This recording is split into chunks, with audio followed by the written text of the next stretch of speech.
Hello and welcome to episode number 3 of Coach and Coffee.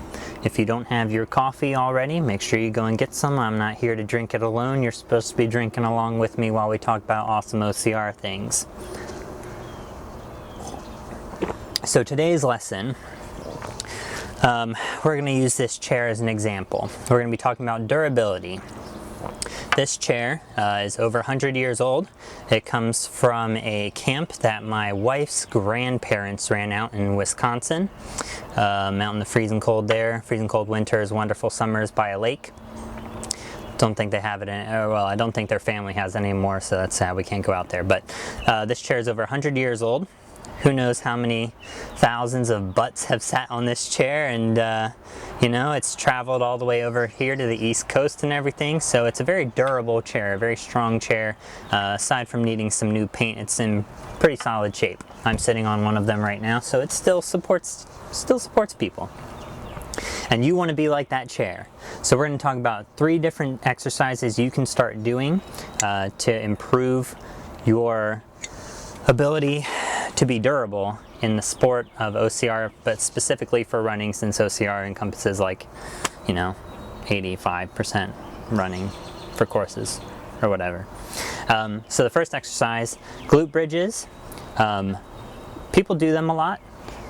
They're extremely valuable, especially if you take your time doing them and focus on your core, engaging your core the whole time, focus on using your glutes to drive the motion up to the proper point and squeezing your hamstrings up at the top as well.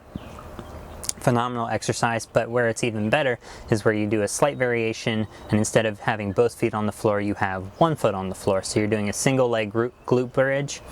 I'm slurring my words today. That's better.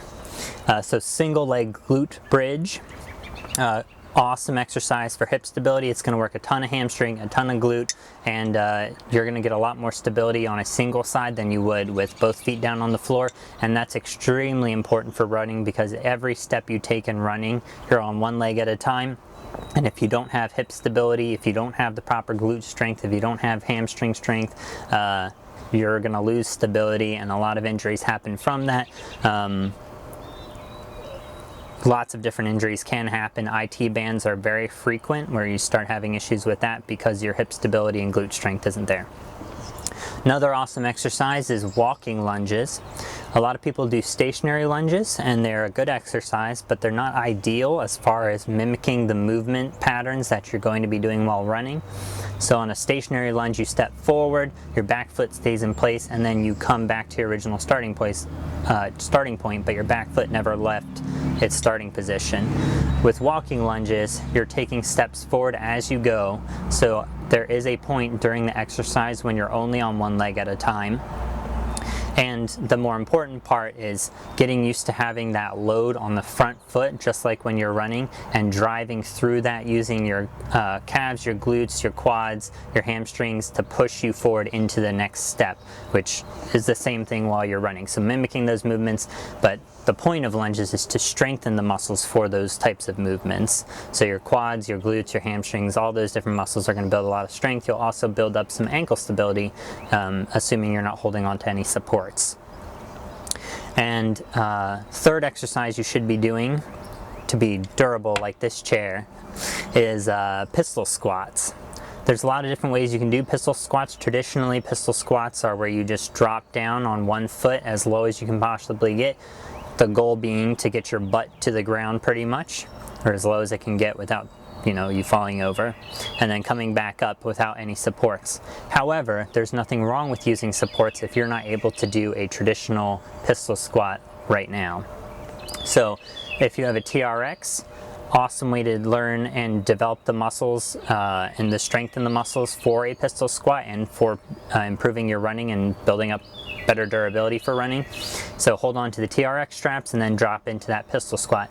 You don't have to go all the way down if you're not able to. Go as far as you can, and gradually over time you'll improve, you'll build up strength, and you'll be able to do it assisted properly with the full range of motion, and then hopefully eventually unassisted. You can also do it with a box behind you, so where you're sitting back onto the box just on one leg instead of two. So you can either do it eccentrically, where you're slowly coming down and then eventually you end up sitting on the box and then you stand back up and repeat it, or you can start from the box and come up, or you can do the full range where you're coming down, tapping the box and back up without actually sitting in between. All three of those exercises will be extremely beneficial for building up your durability as an endurance athlete, especially in OCR. The terrain is varied. You got rocks, you got mud, you got grass, you have pretty much every surface. A lot of them, now that there's urban ones, you have pavement and everything. So all the different surfaces, you want to be as strong as possible in your lower body as well as your core. We'll go over that a different time, but as strong as possible and have as much stability and durability as possible in that lower body as possible. You're going to get as much training in as you possibly can handle appropriately without injuries popping up all the time. So start working on those three exercises if you're not already doing them. They will help you a lot. They've helped me a ton in the past. They've helped lots of our clients in gym and on Trio Fitness OCR training stuff. So start incorporating those, and then we'll see you next time for the 4th episode of Coach and Coffee.